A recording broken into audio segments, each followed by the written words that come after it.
you consider yourself to be psychic? Do you consider yourself to be highly sensitive and have the ability to know things before they happen, or maybe sometimes hear things that you shouldn't normally hear? Hi, my name is Michael Bartlett, Master Metaphysical Astrologer, and today I'm going to be talking about the three planets and the three places within your astrological chart that signify your psychic abilities. So today we're talking about, do you have psychic markers, the three planets that make you extra sensitive? In this video, you're going to learn the three planets that are involved with psychic abilities.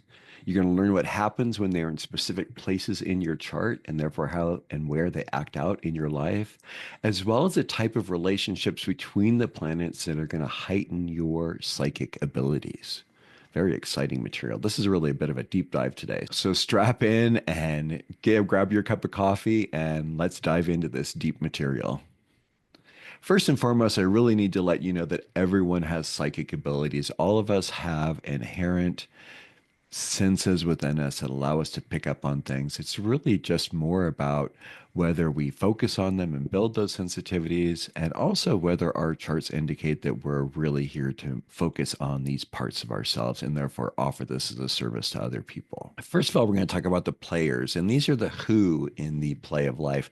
And when we talk about the players or the who, we're talking about the planets themselves. So first and foremost, the planet that we're going to talk about is one of our most intimate, closest planets, known as the moon. It represents our body.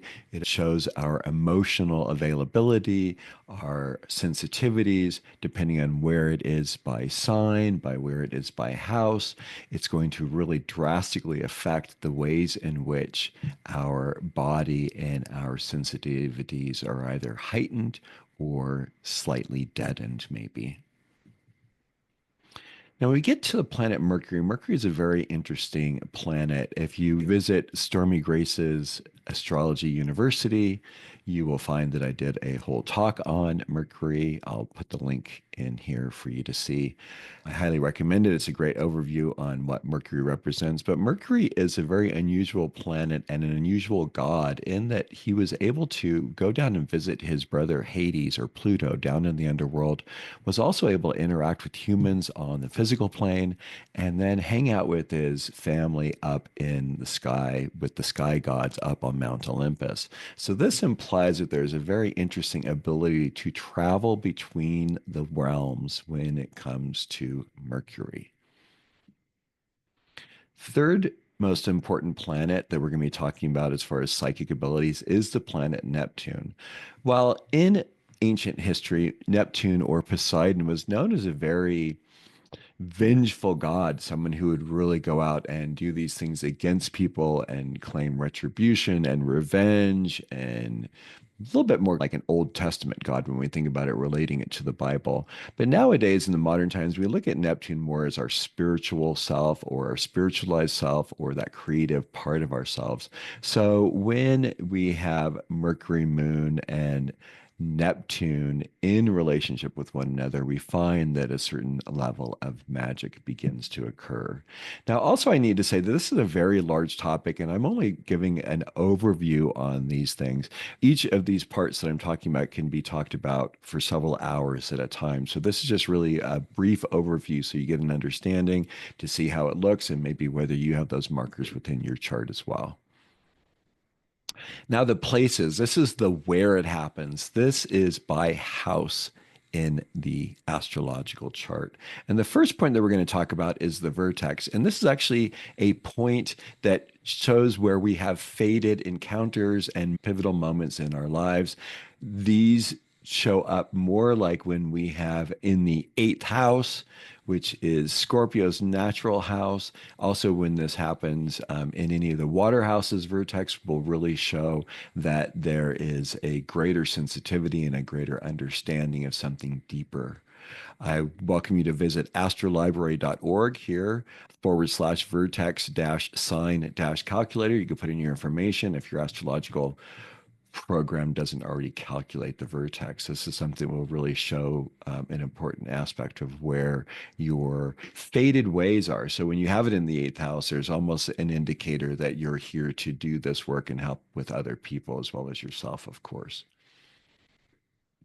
Now, we also have the psychic houses, and there are really primarily two psychic houses when it comes to it. First, we just talked about just a second ago, the eighth house, Scorpio's inherent place. This is a place of others, people's resources, the place of birth, death, and rebirth, that ongoing cycle, those things over which we really don't have any control. And it is the place where there is a commitment to something deeper, something larger than ourselves. There's a pound of flesh that is exacted for going through the scorpionic process. And I just put these as examples: Uranus, Moon, Mercury, Sun, hanging out here in this in Scorpio land.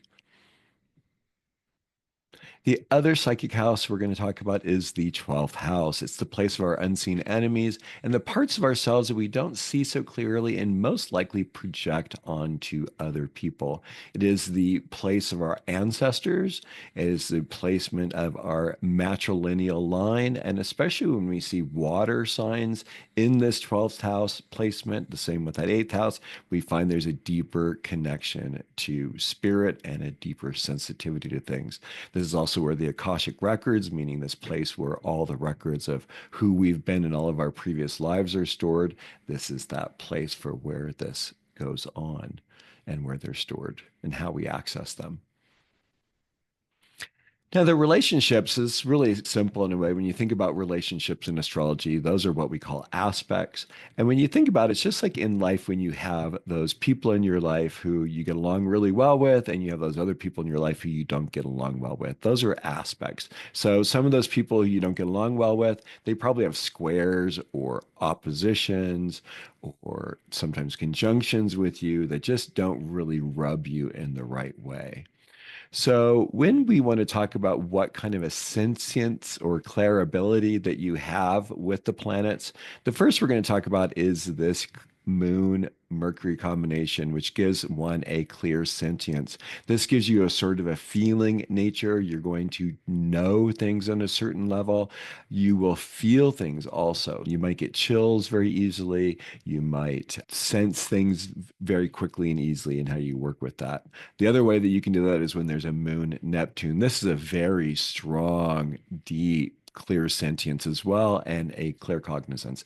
This ability to see through the fog, to see into the fog and what makes of it. These are individuals who likely can sit with a crystal ball or sit with a person and have visions come forward with them, which is very powerful. Moon Pluto connections are also very powerful, gives powerful emotional abilities to sense things.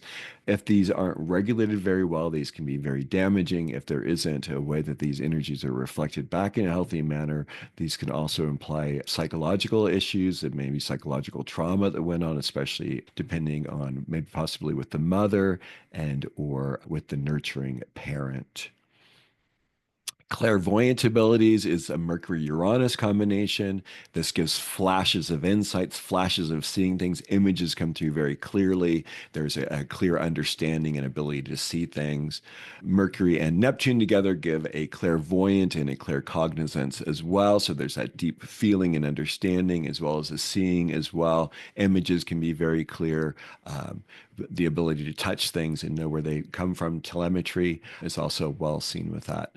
Now, whenever any of these, especially when any of these are in placements such as the 12th house, these make these placements even stronger. If there's a conjunction, this is very powerful. If there's a trine or a sextile, these are very helpful. Whereas if there's squares and oppositions, these can be very challenging until those energies are incorporated in a way that works for the person. And last but not least, I also want to talk about Mercury with Pluto, clear omniscience.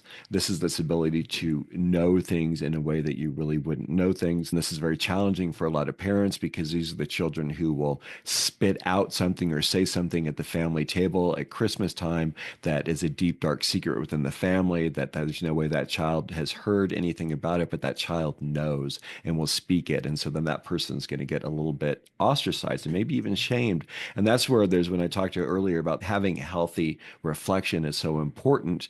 It's because these people know and see things. And so when you have Pluto Mercury combinations, especially the trine and the sextile, these are really wonderful ways of being able to see things and know things. But sometimes people don't want to hear it. And especially they don't want to hear it at a table with the whole family. But I'll tell you what, as soon as that family meals is over and everyone's disbanded, some of the people in the family can probably seek you out and share some information with you or talk to you about things they've gone through. Because I also like to say that this is a very powerful placement for, I call this a grand confessional. These are people who are often being told and shared things. And when these planets are in Scorpio, especially, like I say, if you had a dollar for every time someone said to you, "Oh my gosh, I've never shared that with anyone before." We'd be multi-billionaires by now, right? If only we could get paid for it. So, yeah, so all of these to round up this whole story when it comes to all these planets, these Mercury, Moon, and Neptune, and also obviously we brought in Uranus a little bit there. When these planets are in relationship with one another, especially in a supportive manner, meaning a sextile, trine, or conjunction, they can provide amazing guidance. I really highly recommend working with these energies in a way to help them grow and build in a healthy manner, asking questions when you get insights about things and seeing what people's feedback are on them. What does your chart look like? Are you seeing these any of these placements in your chart? Have you had experiences with your psychic side? And what can you do to increase your abilities if you don't have these placements? Every month, the moon makes a whole cycle around all of the planets. These can heighten certain places within your chart, as well as heighten certain relationships between planets within your chart. So that can be heightened whenever Mercury goes around in your chart and hits certain points, as well as Neptune. These are all great awakening times that can allow you to deepen your spiritual abilities and your psychic abilities. And if you want to even deepen the ones that you already do have, whether you have these placements or you do not, continue to work with them. It's like anything else in life, it takes exercise, it takes practice. As we do things over and over again, we know the ways in which the energies work, and then we can play with them in a way that makes sense and make some real magic happen. So I'm here to be of service. Please visit my website, coremichael.com. You can book a session. You can be added to my email list and get the retrograde calendar as well as the opportunity to have a reading with me some point over the month. These are all of my social media places where you can click in and see where I am and how to follow me. I really encourage that you hit the like button, you share, you comment. How does this hit you? How do you have your psychic abilities? Do you want to know whether you have any of these placements and you're not sure? Please feel free to email me at michael@coremichael.com. Again, I'm here to be of service. Have a wonderful day. Thank you for tuning in today, and I look forward to talking to you soon. Take care. Bye bye.